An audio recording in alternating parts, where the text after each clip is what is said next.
Hi, I'm David Cain, composer, performer with Wertico Cain Gray. I want to share some of my new piano improvisations with you from a soon-to-be released album titled Meditations. A little background on the project. I recorded my improvs between November 9th and 29th of 2017. And I wanted to focus on being in the moment, not being the performer, engineer, producer, da-da-da-da-da. And so my process was to record the improvs as audio and MIDI, playing the Grand Rhapsody Piano plugin with my ROLI Seaboard, and I used Digital Performer.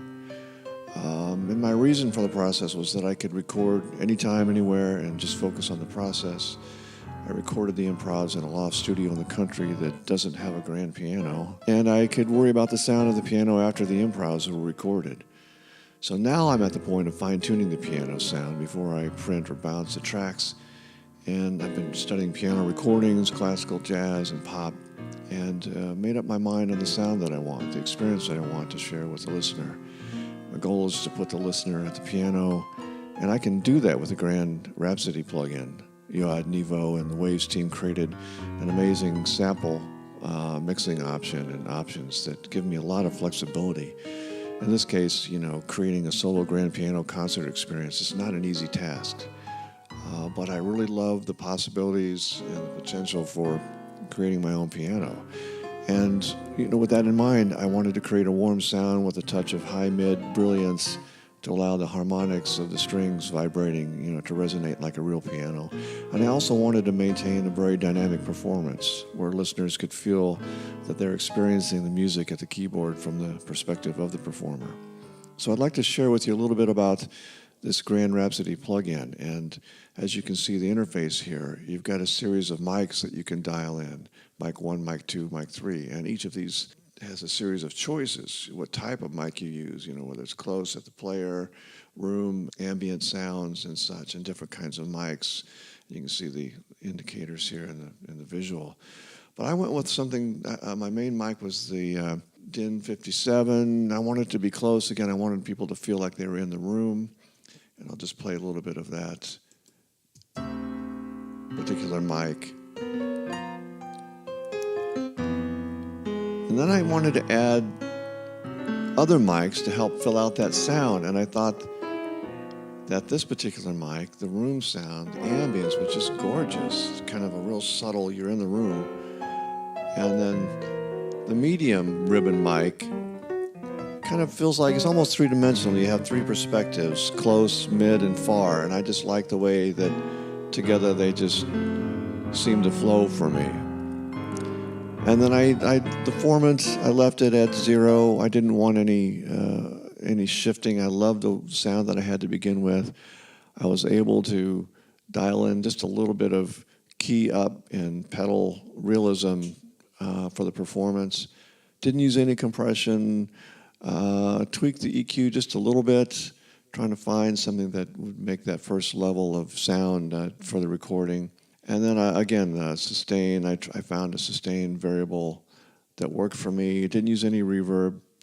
The velocity curve, I set that. It's a pairing you'll have to do with whatever keyboard you're playing. I use the ROLI Seaboard, so that with the ROLI settings that I liked, and then with this velocity curve that seemed to meet my needs for that. Then I went into the mixing components, and I wanted to see what kind of sound I want. So I decided to dial in the NLS bus just to give the sound a little bit of warmth. And I liked the mic setting here. Not that spikes and Nevos weren't good, but I just felt that for this particular instrument, this worked best for me. And then I also liked using the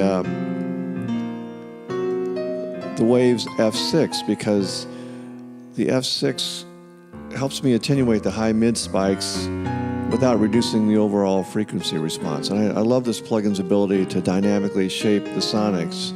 You can see especially here, like in this 4K region, I was able to set a threshold with just a little bit of a cue, kind of a soft blending there, and with just a small adjustment of gain. Not a lot. I didn't want to tweak it a lot. I want the dynamics. But it helps rein that in for me. And other shaping, I found some other elements of that particular sample and mic combination that I needed to tweak a little bit.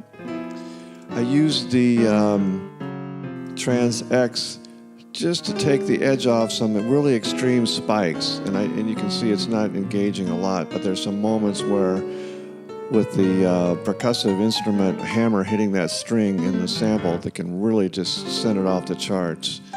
So that seemed to work well for me.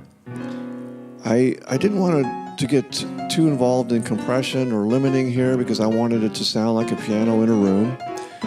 So I used the Puig Child just as a subtle tamer of the dynamics. And it's, I separate right and left channel gain. But you can see even in this really loud, fast passage that it's a very subtle, less than -2 change in the compression.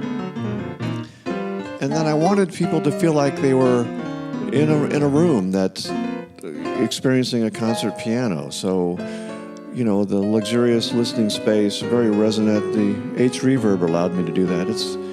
It's a very powerful and flexible process. I mean, you can customize and tweak this to get the sound that you want. And the last part of the process for me is I always use an L2 or L3 series as a final plug-in. In this case, I'm not looking to attenuate.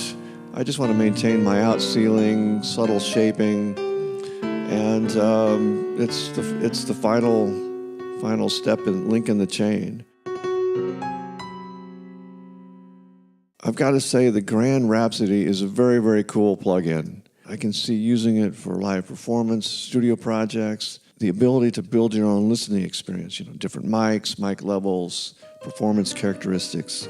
Make this a really amazing, great sounding, and it's really an affordable plugin, which is pretty cool now that you can get a grand piano in your room, wherever you are, or on the plane, or you're traveling before a gig or in the studio and you've got a piano in your box. It's pretty cool. To complete this whole process with all the other plugins, to master the sound, I just know that I can go to my Waves toolbox and find the right tool for the job. It's an amazing company, and they make great plugins. I'm proud to be part of the Wave team. And thanks again for watching and listening. I hope you enjoyed it, and best wishes and much success in your own musical endeavors.